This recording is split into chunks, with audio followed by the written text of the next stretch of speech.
الله والله والله والله الله والله والله والله. أعوذ بالله من الشيطان الرجيم. بسم الله الرحمن الرحيم. رب اشرح لي صدري ويسر لي أمري واحلل عقدة من لساني يفقهوا. السلام علیکم ورحمۃ اللہ وبرکاتہ. جی انشاءاللہ آج میں سورۃ المومن جو ہے اس کا مختصر خلاصہ آپ کے سامنے رکھوں گی، اور میں امید کرتی ہوں کہ آپ انشاءاللہ ضرور قرآن پاک اپنے پاس کھول لیں گے، کیونکہ کچھ جو آیات جو کہ ہم نے کی ہیں اس کا میں مختصر آپ کے سامنے اس کا خلاصہ رکھنے کی کوشش کروں گی. رکوع پر رکوع ہم چلیں گے، اور انشاءاللہ چلتے ہیں. اعوذ باللہ من الشیطان الرجیم. بسم اللہ الرحمن الرحیم. حامیم تنزیل الکتاب من اللہ العزیز العلیم غافر الذنب وقابل التوب شدید العقاب ذی طول لا الہ الا ہوا علیہ المسیح. اس کتاب کا نزول اللہ کی طرف سے ہے جو زبردست ہے اور سب کچھ جاننے والا ہے، گناہ معاف کرنے والا اور توبہ قبول کرنے والا ہے، سخت سزا دینے والا اور بڑا صاحب فضل ہے. کوئی معبود اس کے سوا نہیں ہے، اسی کی طرف سب کو پلٹنا ہے. تو سورت مومن کا جو ابتدا ہوئی ہے، جیسے کہ ایک یہ مکی دور کی صورت ہے، اور اس وقت آپ صلی اللہ علیہ وسلم کو بہت تنگ کیا جا رہا تھا، اور آپ صلی اللہ علیہ وسلم کے گلے میں کپڑا ڈال کے ان کو گلا دبانے کی کوشش کی گئی تھی، اور جس پر یہ صورت نازل ہے. اور اس صورت میں بھی ایک مرد مومن کی بات کی گئی ہے، اور بنی اسرائیل کی بات کی گئی ہے، جس میں جو ہے وہ اہل مکہ جو ہے کیا گیا ہے. الحمدللہ. تو چلیں انشاءاللہ مختصر اس کی میں کوشش کرتی ہوں کہ یہ الحمدللہ اس کا جو بالکل ابتدا ہے بہت زبردست طریقے سے کی گئی ہے، لیکن وہاں سے چلنے سے پہلے تھوڑا سا اس میں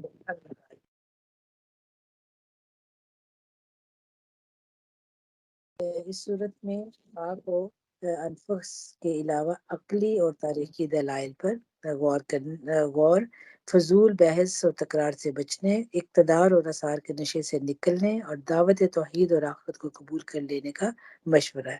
ورنہ تمہارا حال فرعون جیسا ہوگا. کیونکہ یہ آپ دیکھیں کہ پورا ایک منظر کھینچا جا رہا ہے، لگ رہا ہے کہ واقعی یہ مشرکین مکہ جو تھے یہی ان کے رویے تھے، فضول بحث و تکرار، اپنے اقتدار کے نشے میں ڈوبے ہوئے اور توحید کا اور آخرت کا انکار کرتے ہوئے. سب ان کا ایک منظر کھینچا جا رہا ہے کہ یہ فرعون کا بھی یہی حال. پھر اس صورت میں اللہ تعالیٰ نے اپنی وہ صفات یہاں متعارف کروائی ہیں جن کا انسانی وجود اور انسانی زندگی پر گہرا اثر ہے. اور اس صورت میں جو قیامت کے نام آئے ہیں، اور پھر اس کے علاوہ اللہ تعالیٰ کہتے ہیں کہ تو اللہ نے انہیں ان کے گناہوں کے سبب پکڑ لیا اور ان کے لیے کوئی نہ تھا، اور اس کے سوا کوئی معبود نہیں ہے، اسی کو تم پکارو اپنے دین کو اس کے لیے خالص کرتے ہوئے. اور آپ صلی اللہ علیہ وسلم کو حکم دیا جا رہا ہے کہ مجھے حکم دیا گیا کہ میں اللہ رب العالمین کے آگے سر تسلیم. تو یہ پورا ایک جو ہے وہ انشاءاللہ. اب اس کا تھوڑا سا ہم دیکھتے ہیں کہ موضوع اور مباحث پر کن سے جن سے اللہ تعالیٰ مخاطب تھے، تو کیا کس طرح ہم اس کو سمجھ سکتے ہیں. تو فرعون کی قوم میں سے جو ایک مسلمان مرد تھا، اس نے کہا تھا کہ جو ایمان اپنا چھپائے ہوا تھا، مرد کو اس بنا پر قتل کر دینا چاہ رہے ہو کہ وہ کہتا ہے کہ میرا رب ایک ہے. تو یہ بات اس شخص نے جو ہے وہ فرعون کے دربار میں کہی تھی، اور آپ صلی اللہ علیہ وآلہ وسلم کو بھی اسی بنا پر کہ بھی آپ کہتے تھے کہ میرا رب ایک ہے، اس وجہ سے آپ کو قتل کرنا چاہتے تھے. تو یہ کفار کو اطلاع دی جا رہی ہے. پھر موسیٰ علیہ السلام نے کہا کہ میں تمہاری اور اپنے رب کی پناہ لیتا ہوں ہر اس متکبر سے جو حساب کے دن پر یقین نہیں رکھتا. تو یہ مومنین کے لیے اس میں سبق ہے کہ کوئی جیسا بھی وقت ہو، جیسا بھی موقع ہو، اپنے رب کی پناہ ہمیشہ جو ہے وہ مانگنی چاہیے، اور اپنے رب کے اوپر ہی یقین ہمیں رکھنا چاہیے. اور پھر اس کے بعد جو اس مومن بندے نے کہا کہ میں اپنا کام اللہ کو سونپتا ہوں، اور بے شک دیکھتا ہے. تو یہ کمزور ایمان والے یا ایمان چھپانے والوں کے لیے ہے. کہ جو اس وقت جو تھے وہ ڈر رہے تھے کہ اپنا معاملہ اللہ کے سپرد کر دو، اللہ تعالیٰ جو ہے وہ تو ہر بندے کا جو حالت ہے وہ اللہ تعالیٰ جانتے ہیں۔ پھر اس صورت میں صورت زمر اور صورت مومن کا جو ربط ہے، ان دونوں میں توحید عملی کے تقاضے بتائے گئے ہیں۔ ان صورتوں میں توحید عملی کے تقاضوں کو ایک فرد سے تدریجاً اجتماعیت کی طرف بڑھایا گیا ہے۔ تو سب سے پہلے سورۃ زمر میں توحید عملی کے ظاہری پہلو یعنی کہ عبادت پر زور دیا گیا ہے، یعنی کہ اللہ کی عبادت کرو اپنی اطاعت کو اس کے لیے خالص کرتے ہوئے۔ پھر سورۃ مومن میں توحید عملی کے داخلی پہلو یعنی کہ دعا کے بارے میں تاکید کی گئی۔ تو پہلے کہا گیا ظاہری عبادت اور داخلی کیا ہے، وہ ہے دعا۔ تو یہ توحید عملی ہے بیسکلی، یعنی کہ انسان جب تک اس کے عمل میں یہ چیز نہ آئے، یہ تو یعنی کہ چیز اس کے عمل میں آنا بہت ضروری ہے، اور وہ نظر بھی آ رہی ہے عمل کی شکل میں۔ اس اعتبار سے ان دونوں صورتوں کو آپس میں جوڑنے والی ڈور دین کو اللہ کے لیے خالص کرنے کا حکم ہے۔ یہ دونوں صورتوں میں بار بار دہرایا گیا ہے۔ سورۃ زمر میں کہا گیا فَعْبُدِ اللَّهَ مُخْلِصًا لَهُ الدِّينَ کے الفاظ کا تکرار کیا کہ دین۔ سورۃ مومن میں کہا گیا فَادْعُوا اللَّهَ مُخْلِصِينَ لَهُ الدِّينَ۔ تو ان الفاظ کے بار بار دہرایا گیا ہے کہ اس طرح ان دونوں صورتوں میں توحید عملی کو عبادت اور دعا کی صورت میں معاشرے کے پہلے درجے یعنی کہ انفرادی سطح پر متعارف کروایا گیا ہے۔ اور پھر اس کے علاوہ اس صورت میں توبہ اور استغفار کا ذکر بار بار آیا ہے، بلکہ اس حوالے سے فرشتوں کا ذکر بھی آیا ہے کہ وہ جو ہے وہ بندوں کے لیے استغفار کرتے ہیں۔ سورۃ مومن کا سورۃ زمر کے ساتھ چونکہ جوڑے کا تعلق ہے، اس لیے ان دونوں صورتوں کے بنیادی اور مرکزی مضمون بھی آپس میں ملتے جلتے ہیں، مماثلت پائی جاتی ہے ان میں۔ سورۃ زمر کا مرکزی مضمون جو ہے توحید فی العبادت ہے، اور سورۃ مومن کا مرکزی مضمون جو ہے وہ توحید فی الدعا ہے، پھر دعا ہے۔ اور دعا کے بارے میں آپ صلی اللہ علیہ وسلم نے فرمایا کہ یعنی کہ دعا جو ہے وہ عبادت کا جوہر ہے۔ پھر فرمایا کہ دعا ہر اصل عبادت ہے، یعنی کہ دعا ہی اصل عبادت ہے۔ تو اس لحاظ سے توحید فی العبادت اور توحید فی الدعا آپس میں لازم اور ملزوم ہے، کہ کوئی ایک چیز چھوڑ کے بندہ مکمل نہیں ہو سکتا۔ جس طرح عبادت کے حوالے سے سورۃ زمر میں بار بار مخلص صلاح الدین کا تکرار ہے، اسی طرح پھر فد اللہ مخلصین لہ الدین کا بار بار تکرار سورۃ مومن میں ہے، یعنی کہ دعا کرو اللہ سے اس کے لیے اپنے اطاعت کو خالص کرتے ہوئے، ایسا نہ ہو کہ دعا تو اللہ سے مانگو اور اطاعت جو ہے وہ تم کسی اور کی کرو۔ تو یہ ربط صورتوں کا ربط ہے دونوں کا۔ اب ایک ایک رکوع کے حوالے سے انشاءاللہ تعالیٰ آگے چلتے ہیں کہ پہلے رکوع میں جو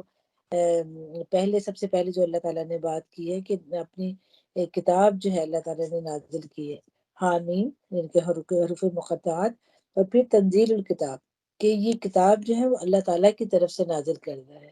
اور وہ زبردست بھی ہے اور وہ حکیم بھی ہے، علیم بھی ہے۔ اور پوری صورت میں ہم دیکھیں گے کہ یہ دو صفات جو ہیں یہ چھائی ہوئی ہیں، کہ جب مشرکین جو ہیں، متکبرین جو ہیں، انکار کرنے والے جو ہیں، جب ان کے حوالے سے بات آتی ہے، ان کے عذاب کے حوالے سے جب بات آتی ہے، تو اللہ تعالیٰ کا وہ زبردست ہونا اور ان کی حالتوں کو جاننا۔ اور پھر اس کے بعد اگلا جو آتا ہے غافر الذنب، کہ اللہ تعالیٰ کی ذات جو ہے وہ گناہ معاف کرنے والی، توبہ قبول کرنے والا اور سخت سزا دینے والا اور بڑا صاحب فضل ہے۔ یہ جو آیات ہیں، ان کو اس آیت کو اگر ہم دیکھیں تو اللہ تعالیٰ کی یوزلی ہم صرف دیکھتے ہیں مرکب توصیفی میں ہمیں نظر آتی ہیں، جیسے العزیز العلیم ہے۔ یہ جو صفات ہے اللہ تعالیٰ کی، یہ مرکب اضافی میں آ رہی ہیں، اور مرکب اضافی جو ہوتا ہے نا وہ ایک جو دو اس میں ہوتی ہے، لیکن یہ کہ نسبت ہوتی ہے ان کی آپس میں، جیسے کتابی، قلمی، یعنی کہ میری کتاب، میرا قلم، تو اس طرح۔ تو یہاں پر مرکب اضافی استعمال کیا گیا غافر الذنب، کہ وہ اللہ تعالیٰ کی ذات جو گناہ معاف کرنے والا، یعنی کہ اللہ تعالیٰ نے اپنے ساتھ اس چیز کو رکھا کہ معافی جو ہے وہ صرف اللہ تعالیٰ کی طرف سے ہے، اور توبہ بھی اللہ تعالیٰ ہی کی ذات قبول کرنے والی ہے،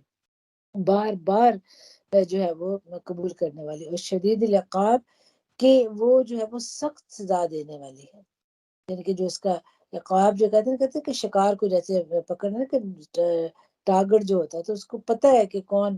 جو ہے وہ گناہ گار ہے، اس کو سزا دے رہے ہیں، اور پھر اس کے بعد وہ بڑا ہی فضل والا ہے، کوئی معبود اس کے سوا نہیں، اس کی طرف سب کو ہی پلٹنا ہے۔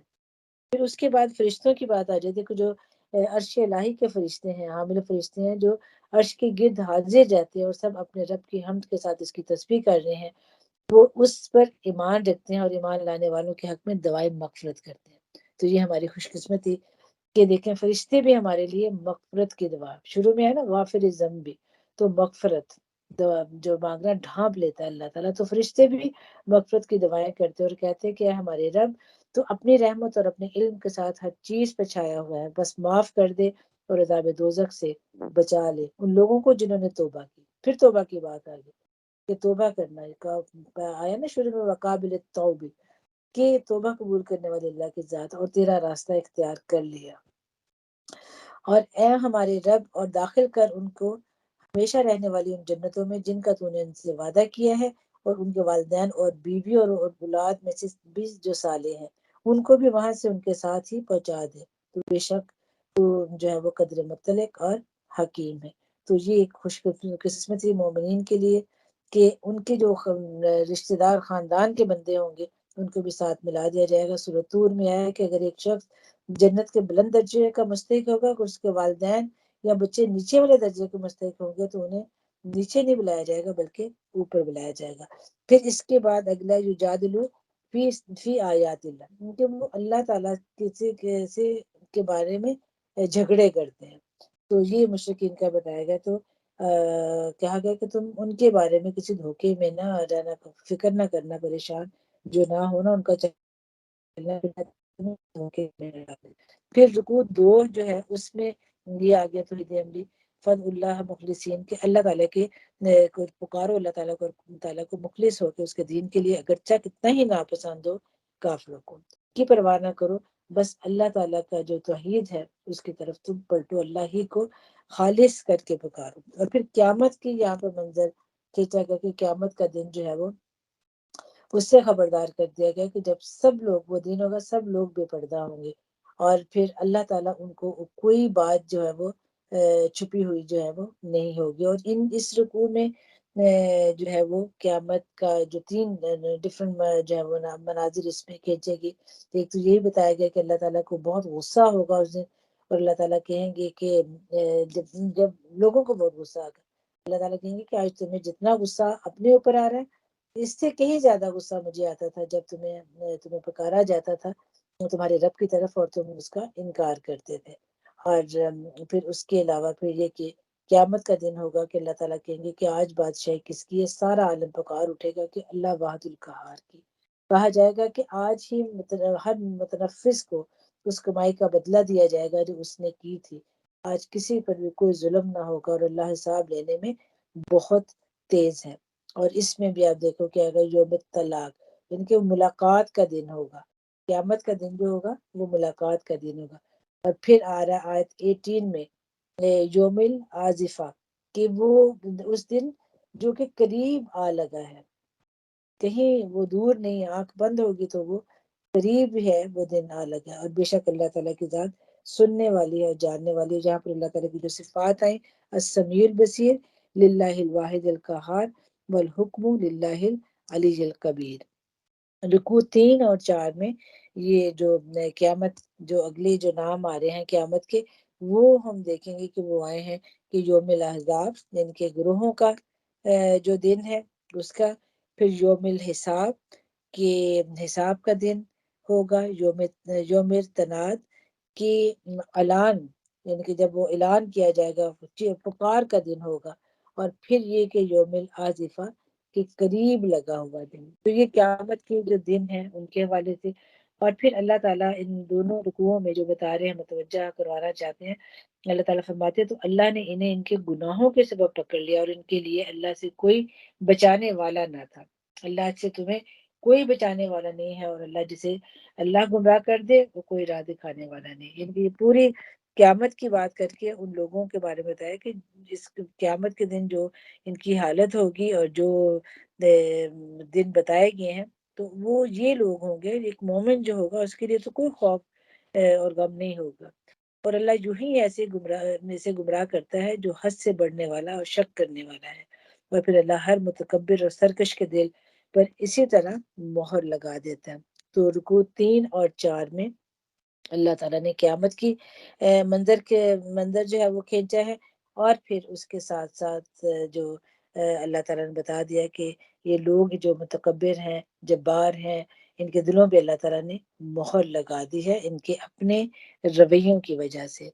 رکوع 5 اور 6، اس میں اس مومن بندے کی بات کی گئی ہے، وقال الذی آمنا یا قوم اتبعوا،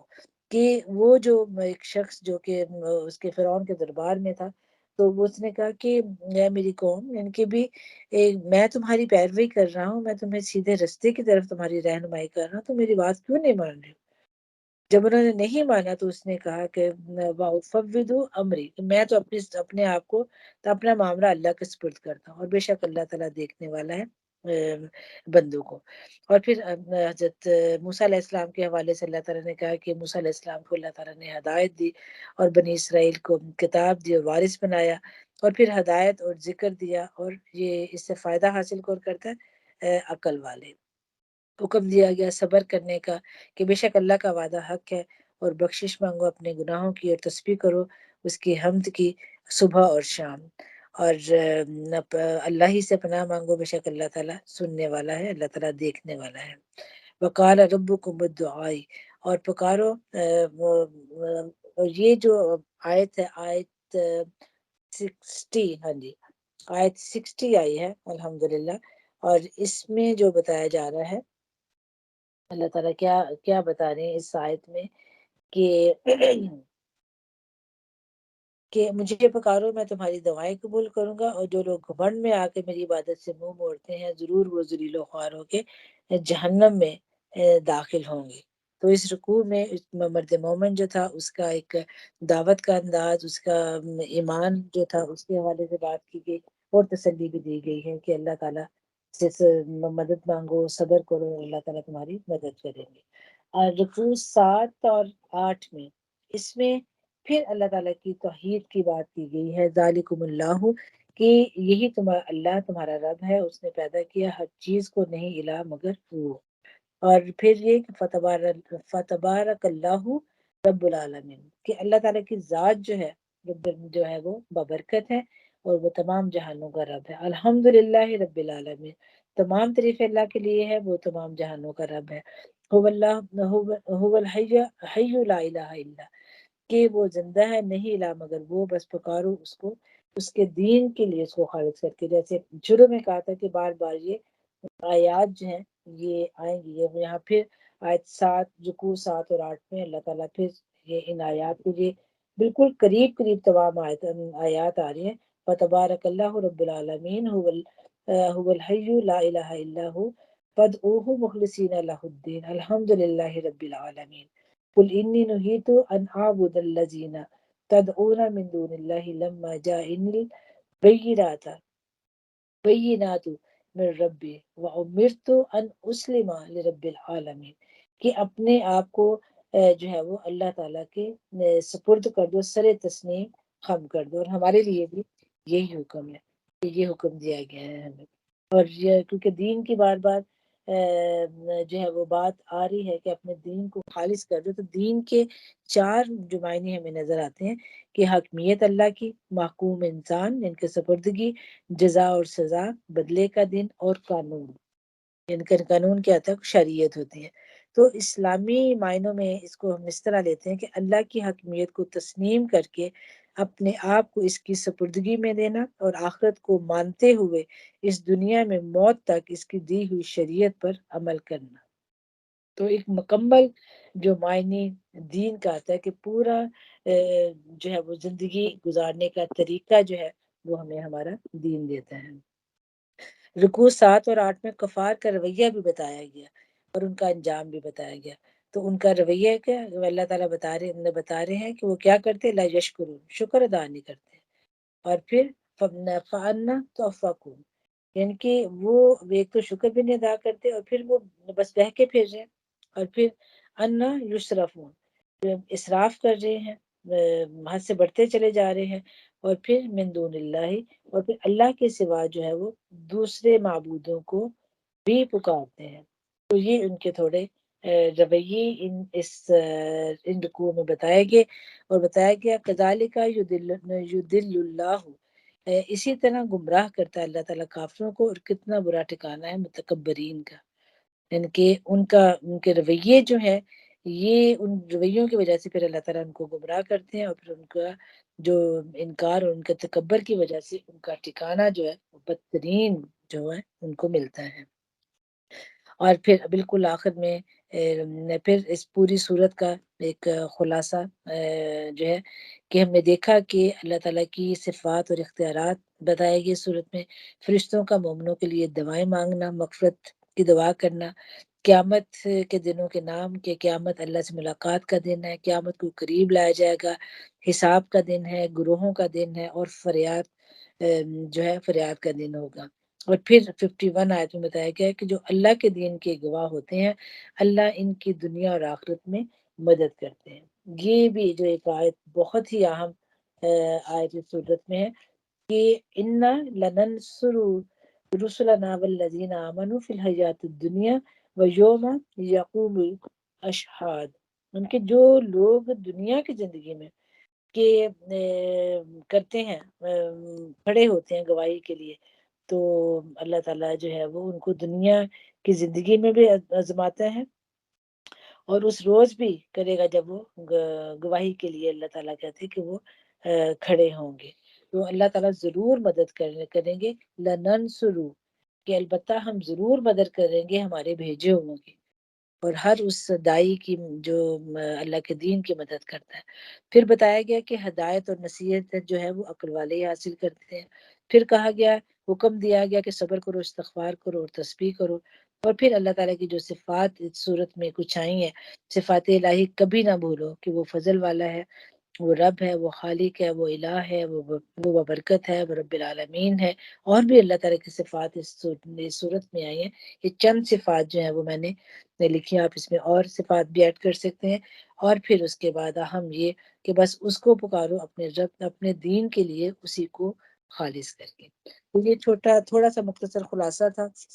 جو میری کوشش تھی، جو مجھے سمجھ لگی اس صورت میں، اور امید کرتی ہوں کہ یہ آپ کے لیے بھی مددگار ہوگا۔ ہر اچھی بات اللہ رب العزت کی طرف سے، ہر کمی کوتاہی میری ذات کی طرف سے۔ وآخر دعوانا ان الحمد للہ رب العالمین، سبحانک اللہم وبحمدک، نشہد ان لا الہ الا انت، نستغفرک ونتوب الیک۔ السلام علیکم ورحمۃ اللہ وبرکاتہ۔